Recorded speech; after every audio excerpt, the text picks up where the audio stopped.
Do you think Americans truly understand the history of socialism and actually what it is? As you've gone around, I know you've had, when you speak to not just college campuses, you've been to events around the world. I think 250,000 people you've spoken in front of.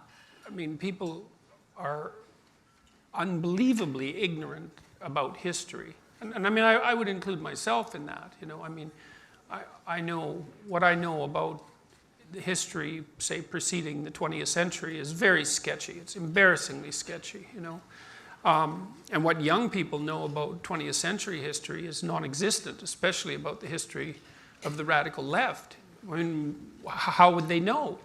They're never taught anything about it. So why would they be concerned about it? And, you know, for many of the people in the audience, you know, you're old enough so that the fall of the Berlin Wall was, well, that was part of your life, you know. That was really the end of the Second World War, let's say, in a technical sense. And it was very meaningful. But that's a long time ago. There's been a lot of people born since then. And it's ancient history. And we don't have that many good, bad examples left, you know. There's North Korea, there's Venezuela, but we're not locked tooth and nail in a war with, you know, in a proxy war or in a Cold War with the Soviet Union.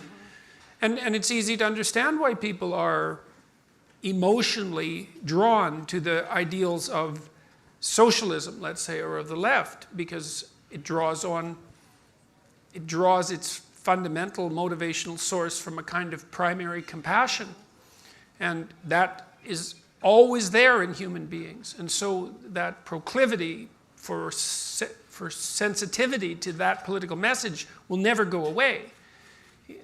And so, and it's important to understand that. You have to give the devil his due, unfortunately.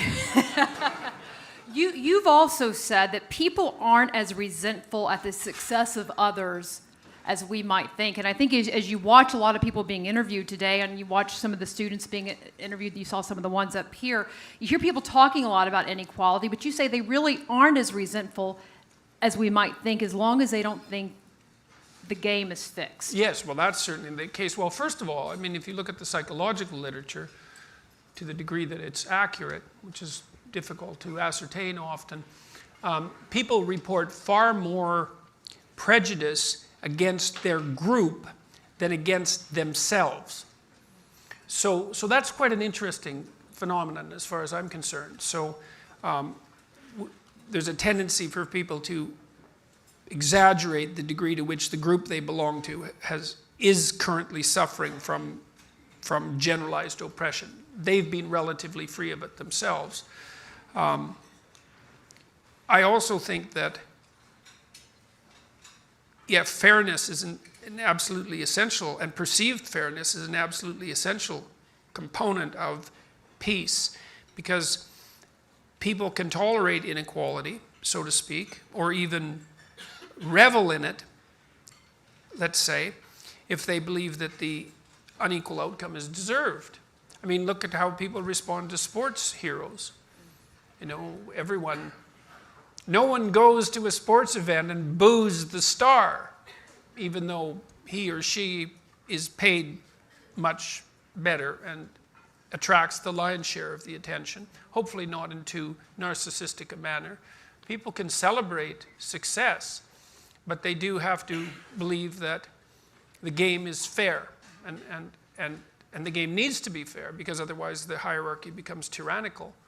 The problem with the radical left is that it assumes that all hierarchies are tyrannical, and it makes no distinction between them, and that's an absolute catastrophe, because, you know, there's plenty of sins, let's say, on the conscience of the West as a civilization, but you can't throw the baby out with the bathwater, and there are far worse places, like all the other places, for example, that there have ever been.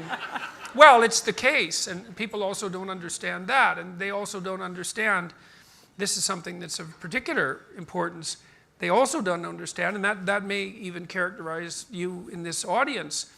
It's the knowledge of how rapidly we're making economic improvements around the world, in the developing world, for example, how fast that's happening. That is not well distributed knowledge. You know, that between the year 2000 and the year 2012, the rate of absolute poverty in the world fell by 50%.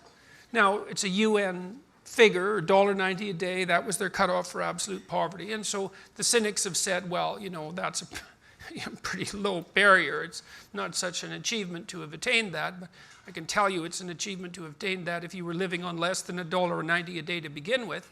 But if you look at, if you double the amount to 380 or you double it again to 760, you find the same pattern. I mean, the poor in the world are getting rich at a rate that is absolutely unparalleled in all of human history. And I think a large part of that is happening in Africa, where, by the way, here's another lovely piece of news.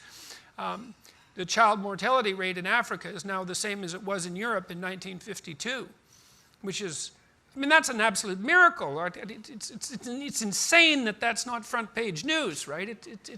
That's within a lifetime. And the fastest growing economies in the world are also there. And so, but as you're saying, but why isn't it front page news? And when you're considering social media and how fast news and photos and all that can travel, and that young people are aficionados of all this technology, yeah. Why don't they know these things? Or why aren't they computing what they see as being progress? Well, I think part of it is that things are changing so fast that none of us can keep up.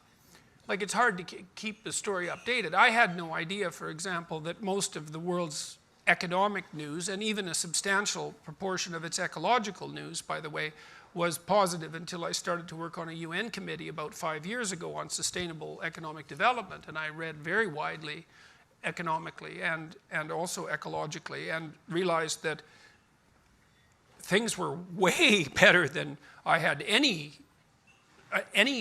sense of, that these improvements had come at a tremendous rate, but you see, partly it is just that it's so new that we don't know and we don't have a story about it, and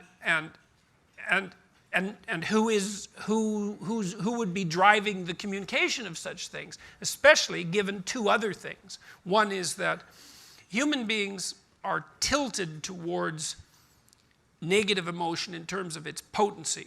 And so, for example, people would rather, they're much less happy to lose $5 than they are happy to gain $5. We're loss averse, or we're more sensitive to negative emotion than we are to positive emotion. And there's a reason for that, and the reason is, well, you can only be so happy, but you can be dead.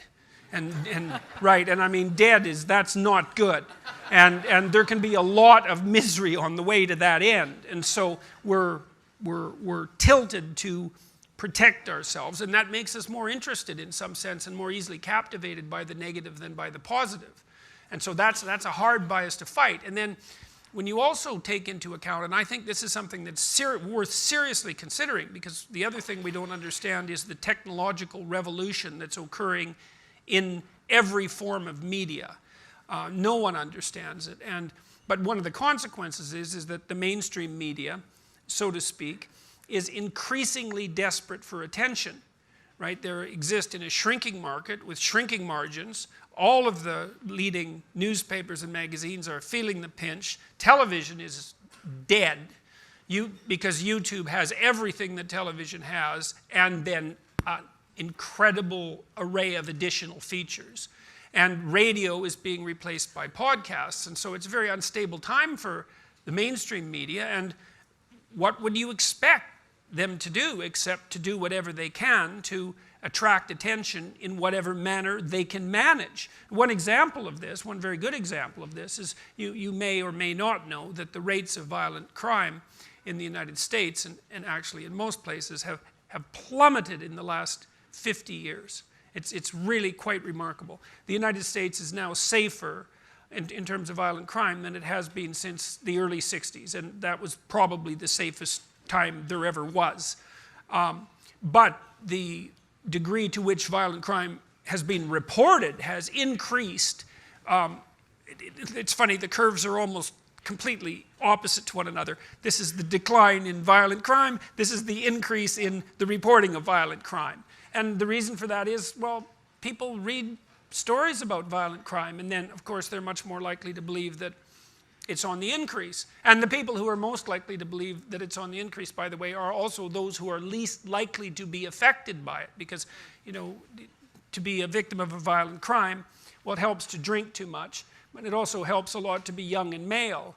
And those aren't the people who are particularly afraid of violent crime, even though they're the ones most likely to be implicated in it.